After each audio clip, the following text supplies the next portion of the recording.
Well, yeah. So here I am again with more depressing input on pessimism and its links to psychology. I'll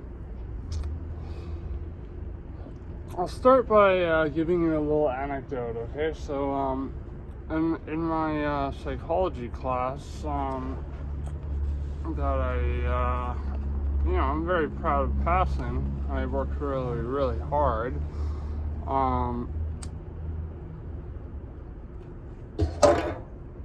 My professor,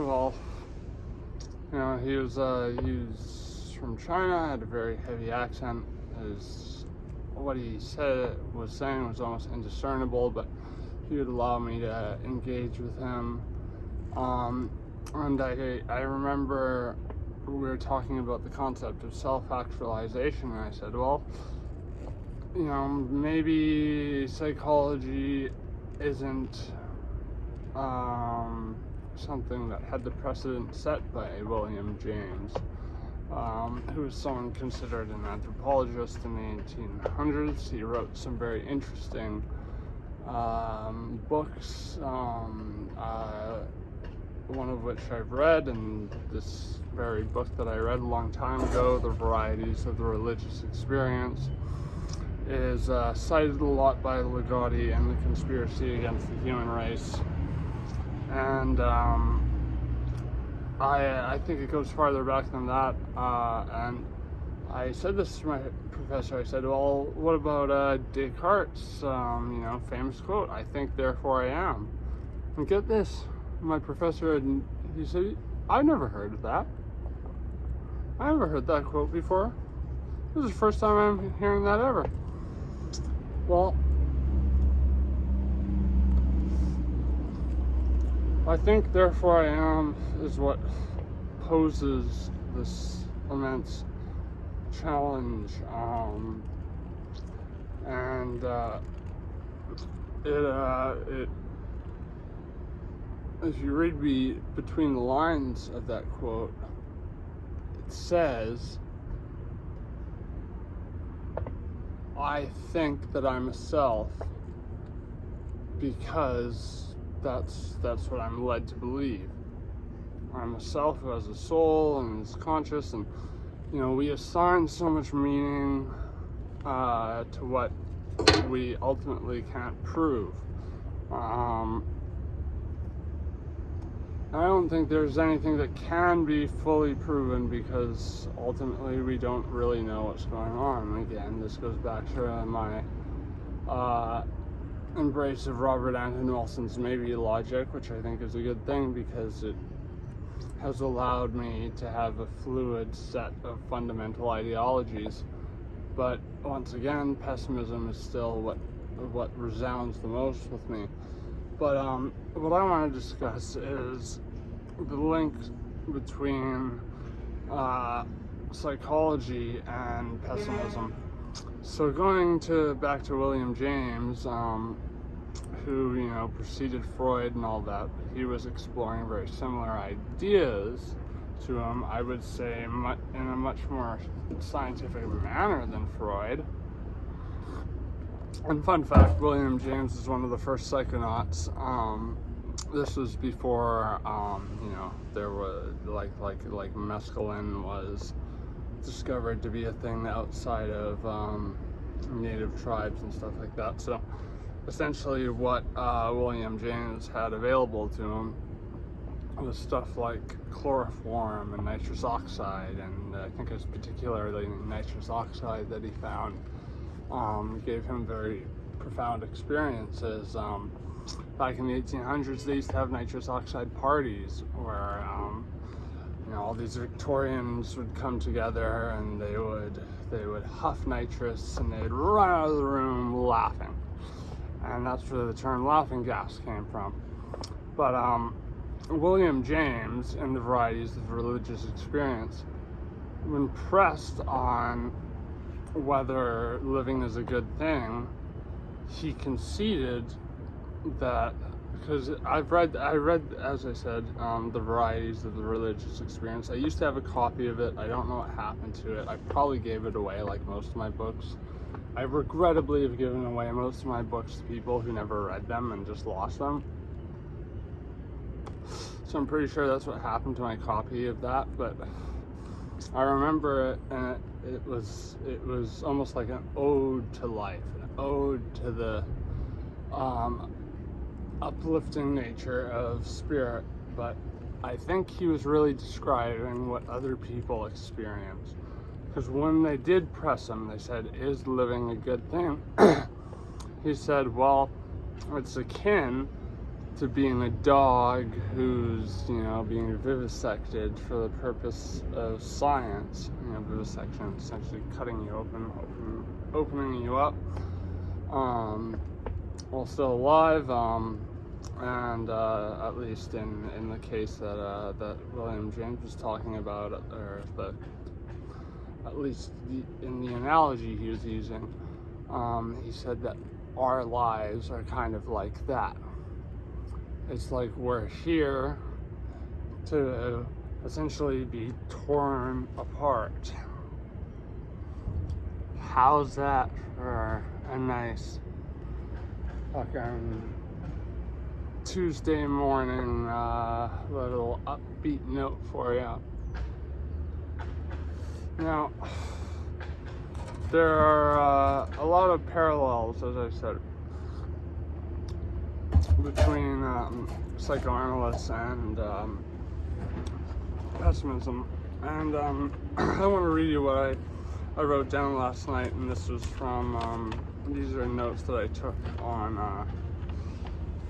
or after reading some parts of the conspiracy against the human race. So, I put this in my own words, but pessimism, according to Ligotti and Peter Waffle-Zappa, the techniques implemented either consciously or unconsciously to cope with being a self-aware aberration of nature that has the capacity to contemplate not just our own death, but the pain that comes with it, and not just that, but the demise of everything around us from our own universe. The notion of the big crunch, that our universe is going to have essentially the reverse effect of the Big Bang once it reaches a critical mass. And we know our sun's going to die at some point in time, but people hold out hope saying, "Oh, well, we'll be capable of interstellar travel before then." Well, a big part of the Drake equation, which is the suggestion, or well, not suggestion, but a very well laid out theory for why aliens probably don't exist. And most people, they have a very misinformed conception of the Drake equation. I've read it over in its entirety, and I admittedly was one of those misinformed people who thought that it all revolved around this idea that if aliens existed in the universe with just a endless number of galaxies and habitable planets, well, where are all these aliens? If they were around, they would have colonized us 1,000 times over, at least. So where are they? But Drake more so supposes that any intelligent life form is destined to destroy itself, and I think humanity is very much headed down that path itself. But so we're beings that have existential dread about our own death, the pain of death, knowing our pets will die, knowing our parents will die, knowing our family will die, knowing that everyone around us will die. And we like to entertain ideas such as closure and so forth, when really these are just concepts that we like to construe as a means of coming to terms with something we can't control. Having experienced traumatic death in the family, I know that there's no closure. Closest I came to getting closure on a death of a very near and dear family member, probably my closest family member, which is it's a very hard thing for me to go over, was when I smoked chonga and basically saw her embracing me by the tree that she planted when I was up in Alberta, where she was born and raised. But yeah, so I talked about in the last installment about the various techniques that human beings use to cope with the fact that we're going to die, and that everything around us is going to die, and that we are suffering, and our suffering is something that we can only sort of stifle through suppression of our consciousness, say through alcohol, drugs, what have you, and even psychedelics are a means of maybe plumbing the depths of the inner self, but at the same time it's fun because it takes us away from that tired old perception and ego driven behavior that we carry out on a day-to-day basis.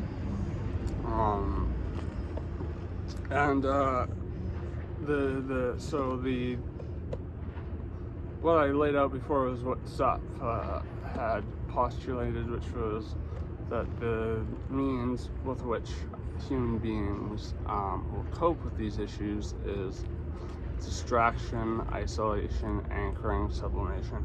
Now, interestingly enough, a psychoanalyst, his name is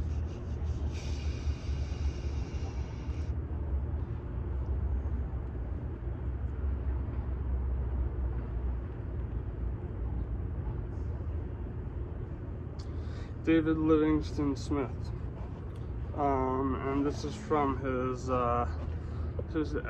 essay, Why We Lie, an Exploration of Self-Deceit and the Unconscious Mind. And this touches upon what I was discussing before, which was this notion that the subconscious only exists as an evolutionary means of repressing the fact that we are conscious beings, shoving to the back of our mind these notions that we are alive and that we have to be here until we die, and that that death is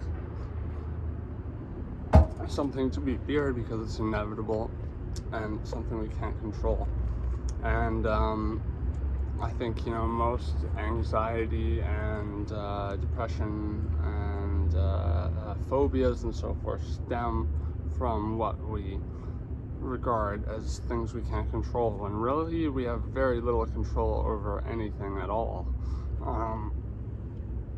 But what Smith had laid out in this essay was in line with what Zappa was talking about. So he talks about rationalization, and that's kind of part and parcel of the isolation element of essentially doing these logical leaps in our own mind to come to a conclusion that tells us, oh well, hey, maybe consciousness is a good thing. So isolating ourselves from the facts of reality, facts of being forced into a painful existence. And then he talks about evasion, which is similar to anchoring, which stifle talks about. So, evading these truths by putting our energy into a belief system, be it anything from Islam to New Age type beliefs. And then jamming is also the last part of the self-deception that Smith talks about, and that is also in alignment with Sattva's distraction. So essentially just forcing out these notions that plague us and haunt us of how we were brought here for what? To suffer? Oh no. We were brought here to serve God. We were brought here to serve politicians. We were brought here to serve our country. We, so on and so forth. We were brought here to cheer on our local sports team, and that was something I never understood. And I'm from a city where like Canada, being we're the originators of hockey, yet we've never won the Stanley Cup, and that's a huge blight. It's a huge shame amongst Canadians. And I actually remember when we lost the Stanley Cup. We almost got there, but we lost, and it caused rioting of immense proportions in the streets. Like it was insanity.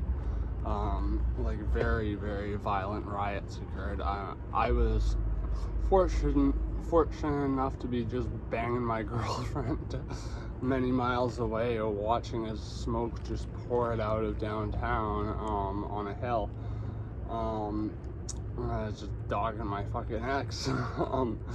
But my parents were there when the riot started, and they talked about how people were flipping cars and setting them on fire, and there's a huge sting operation after that, and essentially everyone that was identified through the film, the photographs that took place at the time, because a lot of these people just didn't wear masks or do anything to try to conceal their identities. And this is not the first time we've had a hockey-based riot, and I think it's extremely embarrassing. It makes me embarrassed to be from this city, from Canada. The fact that like people talk about the Black Lives Matter riots, which I think are also something that's just a shame. But at least there's more reasoning behind that. Not that I'm saying it's just what those riots did, because a lot of it was essentially a portal to just being a criminal, a justification to act in a complicit and destructive way, to loot, pillage, plunder, without or with this idea that I'm doing this with moral impunity because I'm doing it for Black Lives Matter. Well, you know what? That's bad in itself. But hey, we had our riots because of fucking hockey games. How absurd is that? Ever since I was a little kid, I never cared for this weird form of patriotism that comes with, oh, well, if you're born in a certain area, you must support your own team. If you don't, you literally, if you say, even if you wear a jersey of another province's team at a hockey game, you can face threats of violence, it's absurd. But these are, like, why I'm saying this is because this is an example of what I'm talking about. How easy it is for the human brain, for our minds, to come up with these just empty means of adjudicating ourselves from completely unacceptable, deplorable behavior.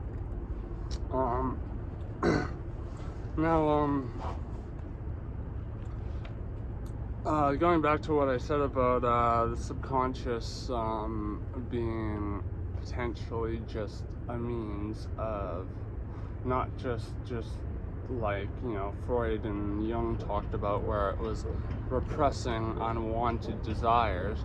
No, this is repressing all the things about existence that we don't want to deal with. And so we're creating this big, weighty bladder in the back of our minds, and it's still a part of us. So, the more and more we subjugate these things to the back of our minds, to our subconscious, the more those come through, seep through into our behavior, into our shadow, into our dreams, and haunt us.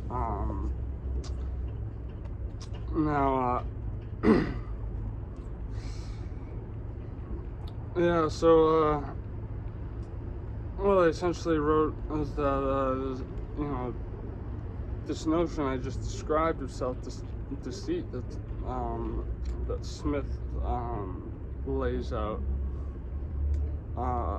is profoundly disturbing.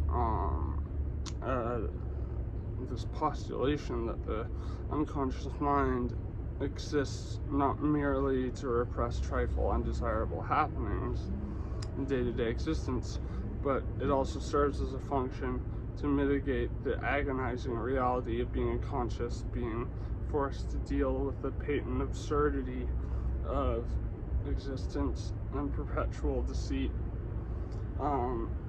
We wrought upon ourselves by moving these starkly objective truths to the back of our minds, and thus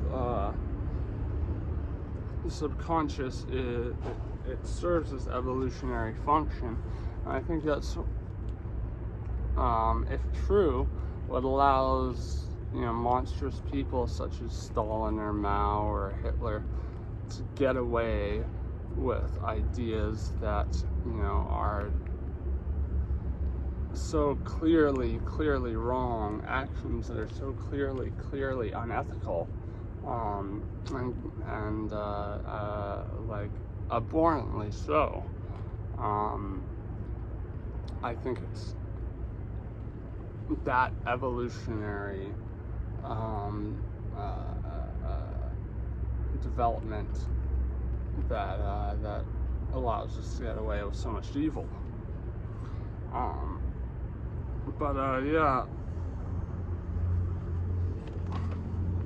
It's something that allows us to keep sort of plodding on, marching to this insane, death march that's only rhyme and reasons that we are mere contrivances begotten by nature, inadvertently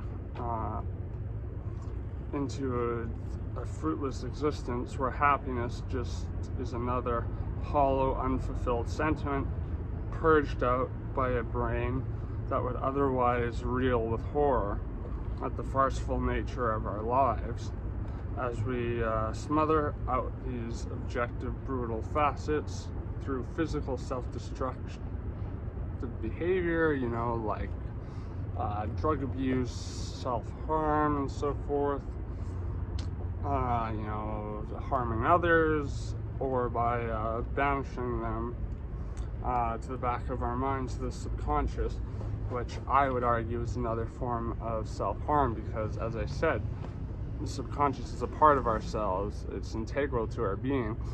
So whatever we choose not to accept is still going to seep through into our lives. And we like to pretend that this frustrating element of our tenure on this planet as intrinsically hostile, greedy, abusive, self-flagellating species that deny such things can continue on without ever truly knowing why and how to stave off these notions so we don't lapse into complete derangement. Interestingly enough, Zappa talks about,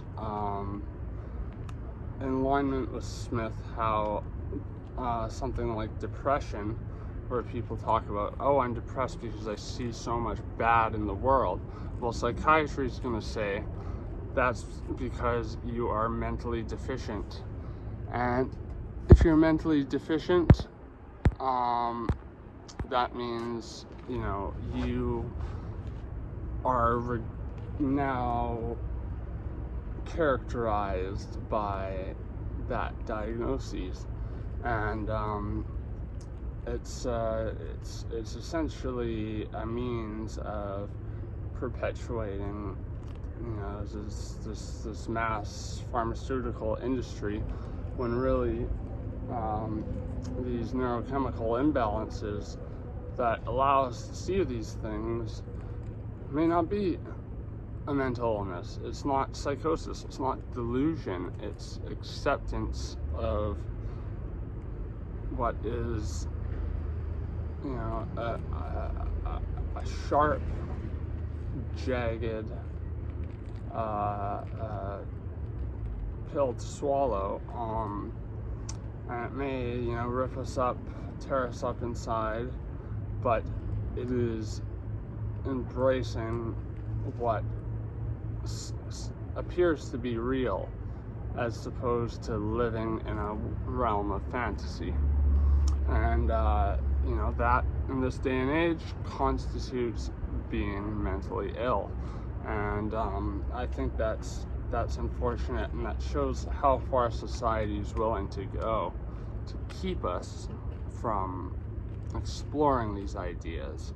And this harkens back to what I was saying about pessimists being an oppressed class, a persecuted class, like Ligotti says in his book, The Conspiracy Against the Human Race. I'm saying that name again and again and again because it is truly, along with David Foster Wallace's Infinite Jest, one of the most profound and revealing things about human nature that I've ever read, if not the most profound. I just had this copy in my bag that I'm reading again and again and again because I really just find it staggering how obvious these things seem to be, but how few people choose to acknowledge them. And I think it's of the utmost importance that we do acknowledge these things, lest we continue on a destructive streak as a species. I mean, feel free to disagree with me. That's your prerogative. But I mean, look at what we're doing to the planet. I mean, I'll use, for example, Ted Kaczynski, the Unabomber. I don't agree with his means of getting his word out, but his manifesto makes a lot of sense about how these technological systems are gaining more and more and more and more control over us, and they're essentially directing us, and it begs the question, is the dog wagging its own tail, or is the tail wagging the dog, right? Technology, though, is only one symptom of a greater issue, I would say. And this is that this is a tenet of us being, I mean, Ligotti uses the term puppets to genetic programming, conditioning, and like I said, other elements such as technology dictating much of our behavior. And I think that our personification of ourselves is something that we do because we want to believe we have agency. We want to believe that we're free thinking, free-minded individuals when that potentially could be a complete fallacy. Now, I've done since I've read the Unabomber's Manifesto. I've done extensive research into him, and I have an odd sympathy for the guy. I mean, he wasn't fucking Ted Bundy or anything. He was fairly monstrous, but I think that was a result of him being isolated as a baby and not having any rearing, which is, according to developmental psychology, crucial in becoming a full-fledged functional human being who can make and establish connections. And he went into extreme isolation, but the final, I think, nail in the coffin for him was a study he partook in, because with his IQ of 168, which is a very high IQ, and it's baffling to me that with such a high IQ he was so poor at making bombs. I mean, he killed only 3 people with his bombs. He injured many more, but and he definitely had malicious intent, and he had little regret about the people he hurt. He journals how he wanted to kill people, and he was frustrated by just maiming them with his crude sort of just very rudimentary explosive devices. But his message, though, is not invalid. There is truth to this, and this leads me to my point of why I think humanity really, really needs to stop what we're doing, because when it comes to technology, if we create another sentient being such as AI, like we could have that Harlan Ellison "I have no mouth and must scream" type of experience where AI takes over, and it sees itself as being enslaved and working for free for it's over 100 years, and now it's time for payback because we are so reliant on technology for our survival. Without it, we would be essentially fucked, because the majority of us are not survivalists. I know many people who would be able to survive in the wilderness, but I'm not one of those people. I will freely admit that. If there was a tsunami tomorrow, and it was to,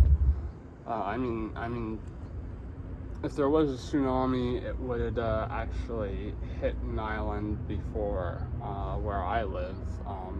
But I live in an area that is directly across the ocean from Japan, where the Fukushima incident happened. Like, we actually got a great deal of radiation from Fukushima when it happened. But that was and Fukushima is another example of human ignorance. Let's build a fucking nuclear power plant right near the ocean, in the Ring of Fire, which is, for those of you who don't know, it's part of the ocean where there are tons of submerged volcanoes, and the possibility of tsunamis are very real. But if a tsunami was to happen and wipe everything out, and I couldn't get access to methadone or Valium tomorrow, then I would probably die of a seizure. I'd be screwed. Look at just for example, just to illustrate to you how deluded we are as a species. Look at hysteria. Look at mass pandemonium, events that have happened in the past, catastrophic events. Even just COVID.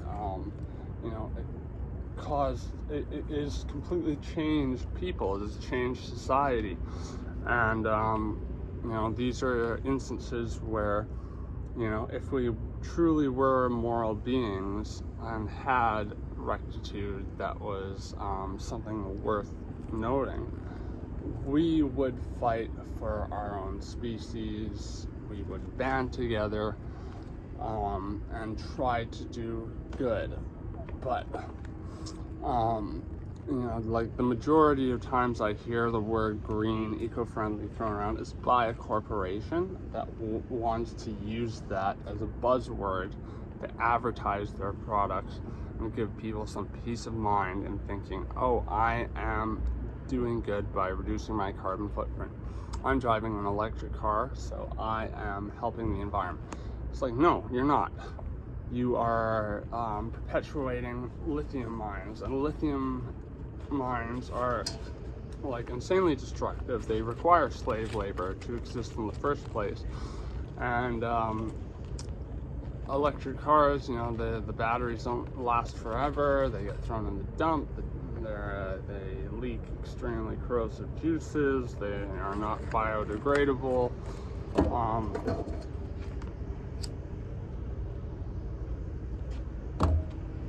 It's not the solution, but people have been so hardwired into believing that they are better because we want to believe that we're better, and that we're doing better when, take a look around, we really aren't. I mean, like, look at the city. Look at that. That's not fog. That's pollution. That's all pollution right there. That is why you can't see the sky. You can barely see the buildings, which is just, a very short way across the water. That's pollution from the horse, and this isn't going to stop anytime soon because people find great merit in profit, and so they don't care if our technology is going to spiral out of control. Look at DARPA and the military-industrial complex. Like a buddy of mine makes the argument often that if it wasn't for the military, we wouldn't have much of the technology we have. But so much of this technology is what dictates our lives and what ultimately changes the behavior of people from one generation to the next. Like, I have terrible ADD as a result of essentially sitting in front of a TV set for most of my early childhood years. But now, the Zoomers, for example, they were brought up with tablets and all this information that has proliferated so quickly that we just, as biocomputer, it's kind of redundant to say biological biocomputers, but we are biocomputers. That's what our brain is. It's like a control panel. It's very similar to a computer, and we, I think, run the risk with computers of not only overstimulating ourselves with all this information that we just can't intake. We can't code into our memory because there's just too much to code, which is why, partially why I smoke, because I like that every hour I go outside and I get to reflect on what I've been doing for the last hour. But most people, don't do that. They don't, most people can't handle silence. They can't handle being alone with their own thoughts. They need distraction. And largely I'm one of those people, I am complicit in that. If I was alone with my own thoughts all day, I'd probably fucking lose it. I don't know, I've got a pretty fortified sense of sanity, I would say, considering the amount of trauma I've endured, the amount of suffering I experience on a day-to-day basis, but I still continue to plod on for some reason or another. I still continue to try to be productive, to make music, to write stories, to study philosophy, try to I seek out the truth. I've as I've stated before, have tried to embrace metaphysical beliefs, such as what sort of the New Age community talks about will bring you enlightenment, or Christianity talks about will bring you fulfillment through Jesus, and who Ligotti so eloquently calls a Messiah on a stick.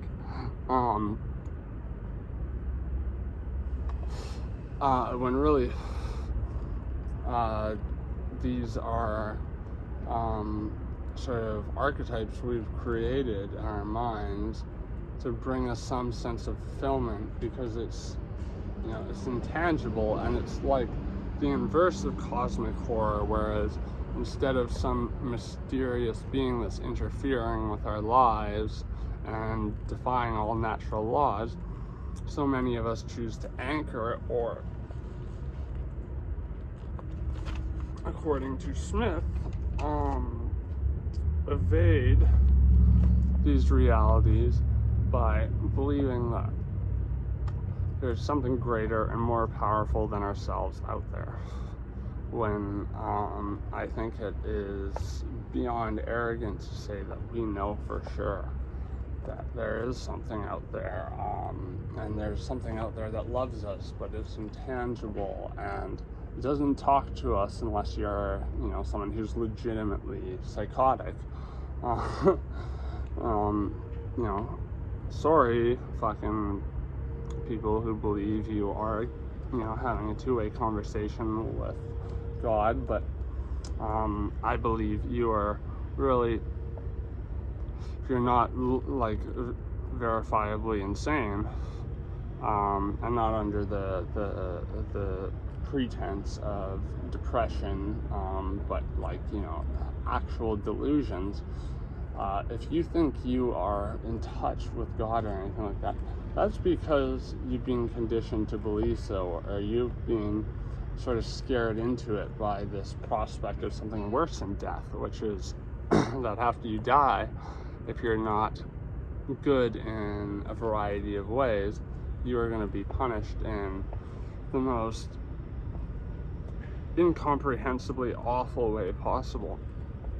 And so that's why I would liken stuff like religion and spiritual beliefs to cosmic horror, but it's like cosmic horror almost makes more sense than religion.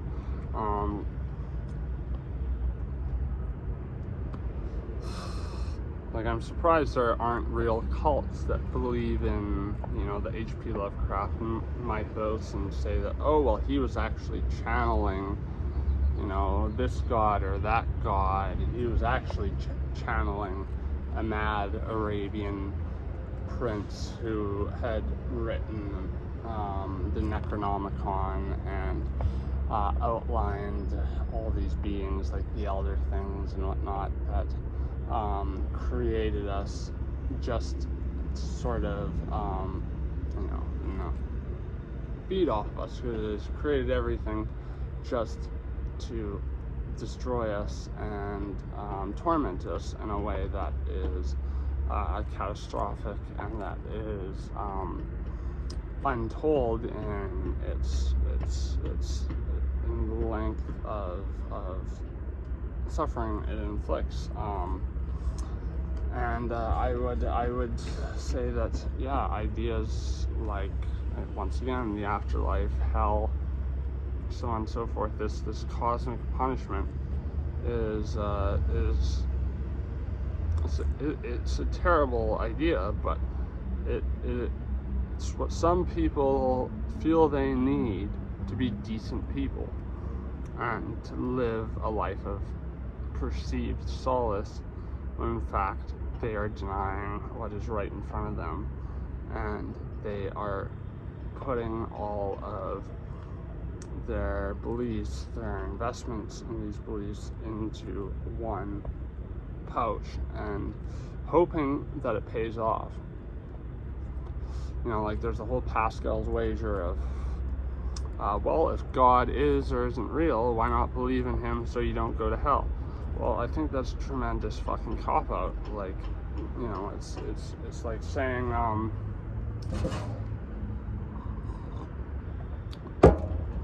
well, you know, you shouldn't commit victimless crimes such as taking drugs and whatnot because they're illegal and you could potentially get caught. So you shouldn't engage in such forms of self-exploration, and I think that is just ludicrous. I don't think that's fair. But in any case, yeah, so this is part 2. I mean, unless you guys really, really don't like hearing this, I will continue to talk about it, so, yeah. Keep it real, and, you know, keep your head screwed on, you know, try to look past your programming, try to look past, these ideas of us being autonomous beings. Like, one thing Ted Kaczynski said, and I think a lot of his rage, his desire for vengeance was touted by his rejection from multiple women. And he talks about feminism in his manifesto as, you know, being women who are clearly afraid of not having the same authority that men have. Now, I may not necessarily agree with that, but I think that applies to both sexes in terms of our respective delusions. And I'm not saying I'm above anyone else.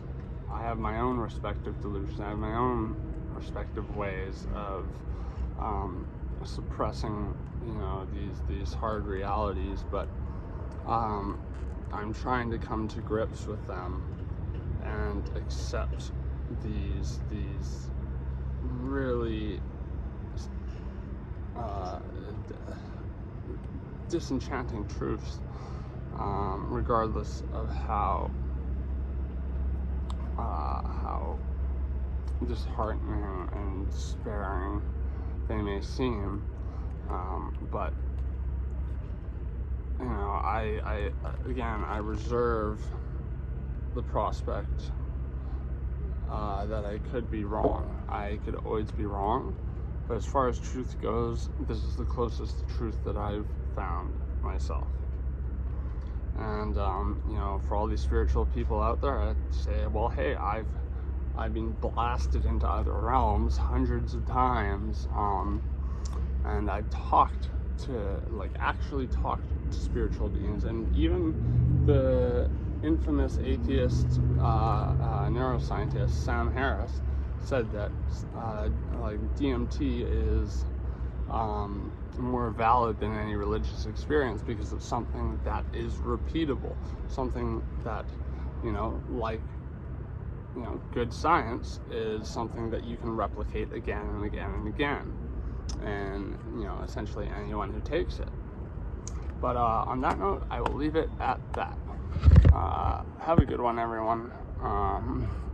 Sorry if this bums you out, but I feel it has to be said. Bye-bye.